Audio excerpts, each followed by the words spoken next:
The second time in the last 3 games and fell 2 games behind the Chiefs and the Raiders in the AFC West. The Broncos have lost the last 2 games started by Trevor Siemian. In the 10 points scored were the lowest amount of points scored by Denver in over 2 years. It doesn't get any easier for Denver. They finished the season against the Patriots, Chiefs, and Raiders. Merrill Hodge calls that schedule brutal. Good to have you with us, my friend, as always. What's up, buddy? But I'm going to start with Max here on this one. Max, how much is John Elway to blame for the Broncos' struggles? Well, actually, the Broncos are struggling, and they might not make the playoffs even, because John Elway is an excellent GM. That's why they're struggling. John Elway's responsibility is to the franchise, not this iteration of the team. If, any GM, that goes for any GM, if they have stability and job security, they should have their eye on the ball season to season, of course. But the idea is, over the course of their career, how good can they be altogether? How many games can they win? How many playoff runs can they go on? How many Super Bowl appearances and wins? John Elway got to the Super Bowl, didn't get back the next year, won the Super Bowl in very different ways. One with an offense, one without a defense, one with a defense without an offense. And going into this offseason, what were the options? Peyton was gone. He wasn't good anymore anyway. Osweiler wanted way too much money. We can all see he's not worth the money. Who was available? Actually, Simeon won the job and was decent. And Paxton Lynch has upside, at least you'd think. What, are you going to get mad at him because he didn't pick up Dak Prescott like no one else did either? Sometimes guys elude you that way in the draft. John Elway has prepared the Broncos for success in the long run by avoiding a bad quarterback contract that would have satisfied people but submarined the Broncos' chances. That's why they may not make the playoffs right now, because John Elway is who you want as the GM for your team. Well, I'm quite sure you feel that way, and John Elway should throw you some cookies because clearly you're willing to be an apologist for him. I won't take long to make this point because I've got to get to Merrill Hodge. But let me say this. I'm not going to engage in condemnation about John Elway. He has proven to be an elite executive, but there is no question that he dropped the ball with this particular team. First of all, C.J. Anderson has been down. I do understand that, but he only had 100-yard game on the season before he went down on October 24th. Secondly, even though Osweiler hasn't proven to be a good quarterback, some have speculated that he might be the worst. That's because that's the Brock Osweiler that's in Houston, not the Brock Osweiler that quarterbacked the Denver Broncos for 7 games last year, not the dude that you were grooming and nurturing to be the heir apparent. And you seemed ill-prepared to replace him, which is why you had to settle for Trevor Siemian, who's had some impressive moments during this NFL season. But you can't completely absolve John Elway in my estimation, Merle, because I think about Malik Jackson being gone, Danny Trevathan being gone, elements from that defense. And, they've had problems against the run. They've had problems defending against tight ends. And then on the offensive side of the ball, C.J. Anderson goes down. But prior to that, he wasn't what you thought he was going to be when you matched the offer that Miami gave to him. So he ends up staying. And then on top of it all, we're looking at a quarterback situation that you were not prepared to address in the event that Osweiler decided to leave as a free agent. You've got to have that kind of foresight as an executive, I think, to some degree. Anyway, John Elway has dropped the ball. It doesn't mean that he all of a sudden is not as good and as gifted as he is, but it does mean that A grade he's typically accorded, he doesn't get for this season. Well, I'm going to clean it up a little bit because I think both of you hit some good points. I have to look at what is the foundation of the Denver Bronco offense. What is the one thing that makes it tick, that you have to have? You better be able to run the rock. So if there's somewhere they overestimated, I think it was in their running game and their runners.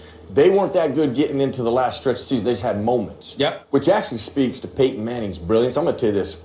What he did mentally and cerebrally as far as getting them in the right looks all the time, only a guy like Peyton Manning could do that. You can ask that to do any other quarterback other than a Brady or a Roethlisberger.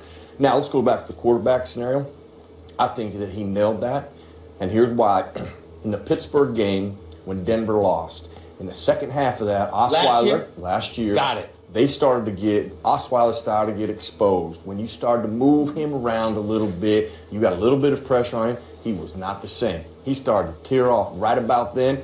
Denver knew what they had there. So rightfully so, he did the right thing, and they got the right quarterback there. Even though they brought all the guys in it, they got the right quarterback. And Merrill. Where they missed it, though, was their offensive line and their runners.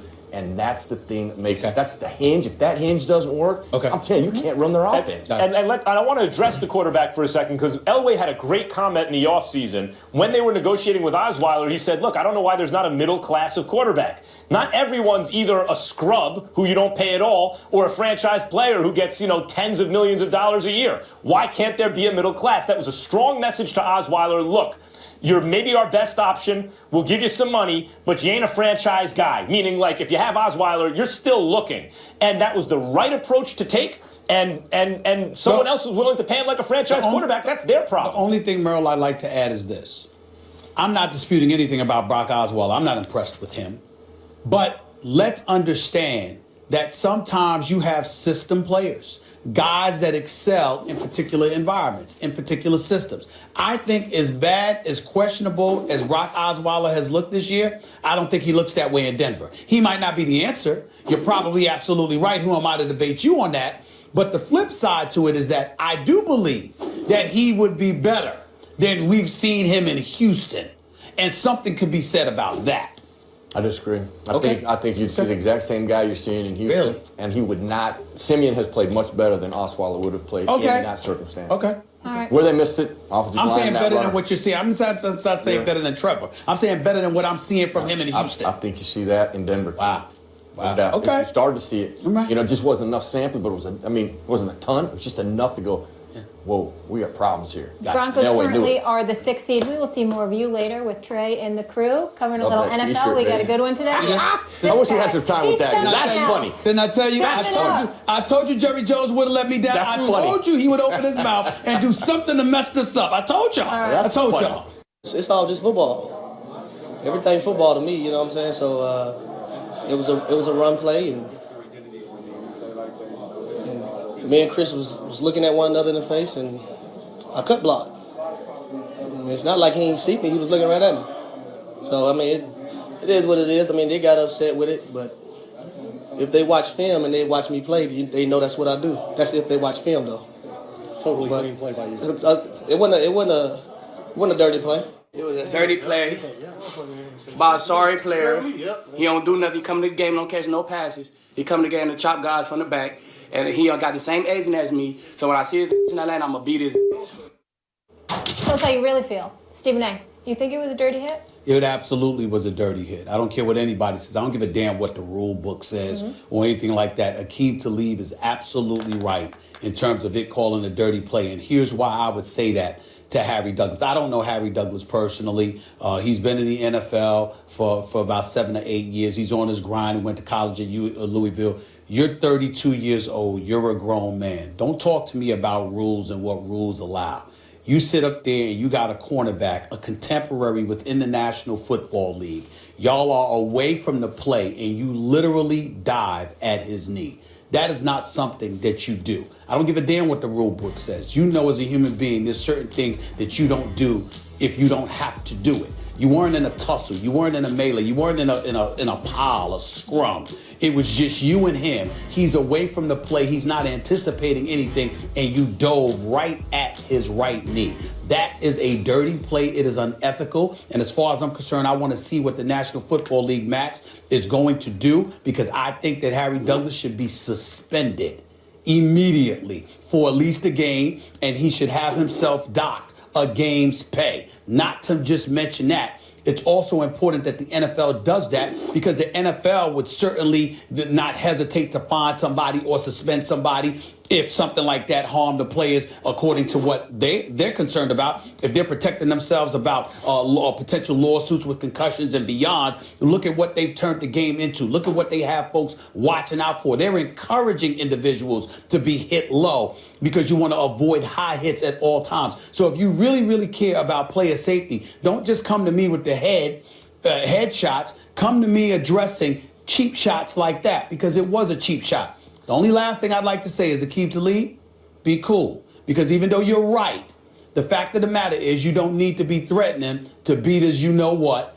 when you catch him in Atlanta. Anything that goes down between y'all from this point forward in a physical level that's off the field, I'm automatically going to blame Aqib Talib. Why? Because you just went and publicly threatened the man. You don't have to do that. Be cool. It ain't worth it. chill out, just relax. But Harry Douglas deserves to be fined, and as far as I'm concerned, he should be suspended for 1 game for that hit. That was a cheap shot. It was Bush League. I don't give a damn what the rule book says. That was a cheap shot. It was Bush League, and he should be suspended.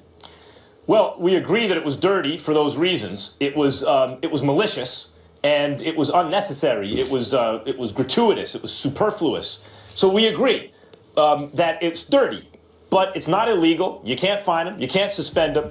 And it's fair for a player to say, look, football is a hurt game. The way I view it is if I have a chance to damage the other team's asset, one of their resources, within the rules, I'm going to do it. It's one of the reasons I didn't have a problem with Bountygate, and I didn't think there should have been punishment for it. It does matter that it's in the rules or not in the rules. Not morally. I disagree with you saying ethically. I think, and not to split hairs here, but I suppose we have to. There's a difference between ethics and morals if you really do want to split those hairs. Morally is what's right and wrong based on empathy. Let me put myself in that person's shoes and see if I'd want that done to me. Come on, it didn't really affect the play. You didn't have to do that. But ethics is about a standard of behavior based on rules. And the rules in this full contact sport protect him here.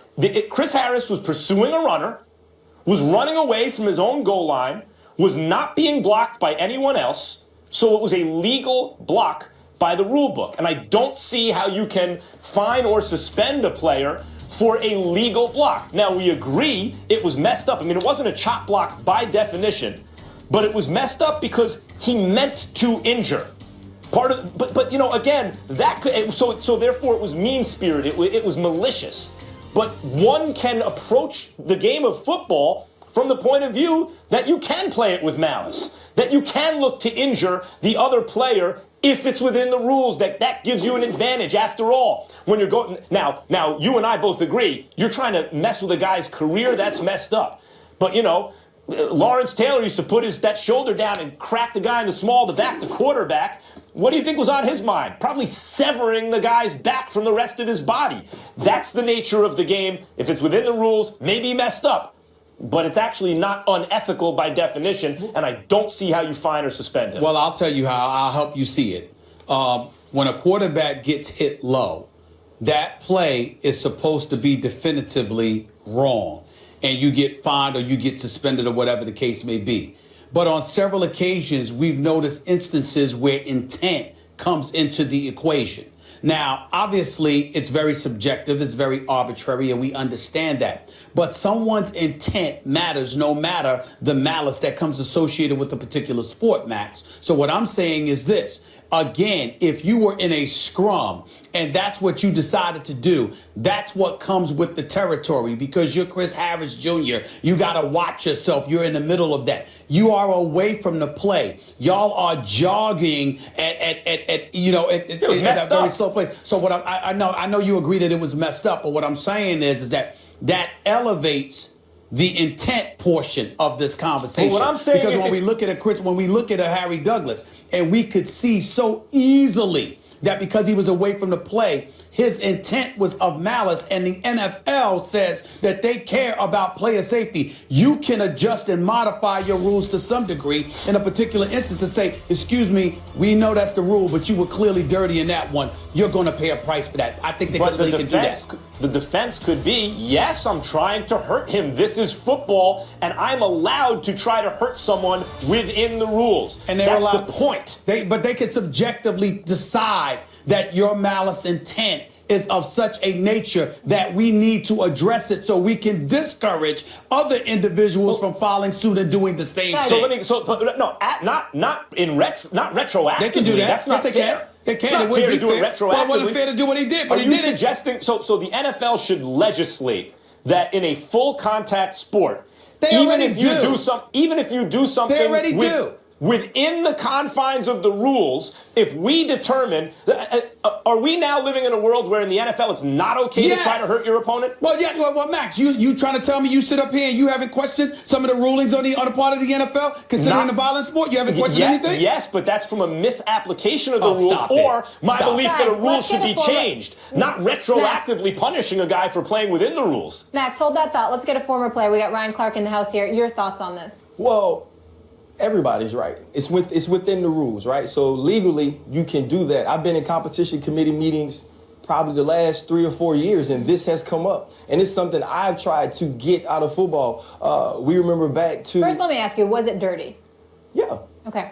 Yeah. But but even though that's the question, that's not the point. Okay. Right, so there's two different things. The question is, was it dirty? It was dirty, right? And that's why it was handled the way it was handled. If I'm the producer of that game, if I'm in charge of the cameras, I follow Harry Douglas on the next play, because when it happened, when he cut Chris Harris, I said to myself, they're going to fight in the next play. Because that's what I would have did. If I was Chris Harris and I wasn't hurt, I would have fought him on that play. Because I went to every competition committee meeting and said, you guys have to stop this. You remember back to Eric Berry, when he got his injury, he was cut downfield. The problem with this play is though it's within the rules, it's unnecessary. Right? They're away from the ball. Mm-hmm. Both guys are jogging. You can see him set it up too. Stand up tall, high, and then shoot his kneecap. So I try to never speak to intent. But looking at this play, there's only one way to read it. You weren't trying to make a play to allow your runner to advance, because Chris Harris wasn't moving toward him. The problem is this block is legal. He hit him. He was in front of him when he hit him. It's a legal cut block. It's not a chop. I have one question for you. There's nothing we can do retroactively. I do believe there's something you can do. Why? Because the NFL has religiously gone about the business of reviewing plays and then reaching a decision. Half the time, I wouldn't say half the time, but a lot more often than not, play rulings that you find as a former player highly questionable. Right. So what I'm saying to you is that couple that, Ryan Clark, and I'm asking the question here. Definitely. Couple that with this. As a guy, competition committee, players union, you're very much entrenched in all of this. Have you not found yourself in situations where you look at the NFL and you say, okay, this is according to the rule, this is legal, but the NFL has still made a ruling that you deem relatively questionable? Yes, definitely. But the one thing that the NFL always has when they make those rulings is an explanation within the rules. Okay. So what I'm saying is, if they decided to look at this and say, okay, we want to find him, it was a malicious intent, we don't like the way it was. Same league that talks about safety, though. It goes against Same player league that safety. talks about safety. There is nowhere in the rule book other than saying, we think you had malicious intent and it was unnecessary, right, and we're fining you. That's all I'm saying. So now, wait. That's what I'm saying. So when that happens, even though D. Smith and the Players Association will all say, we want Chris Harris Jr. to be healthy, we want the game to be played fairly, they're going to have to defend him. They're going to have to appeal it, because within the rules negotiated by the CBA, but you can't. But let him go through that process of having to defend himself, so you can discourage other individuals, right, because they may fear losing their money. Right, but now we double talk ourselves, because we get upset as a union whenever they do this, and we feel like we're right. Right, we feel like it's not within the rules. The CBA doesn't state it. We've negotiated one thing and then go away from it here. We can't do it. All right, we got a lot more to get into on First Take and with this man. Good to see you, Ryan Clark.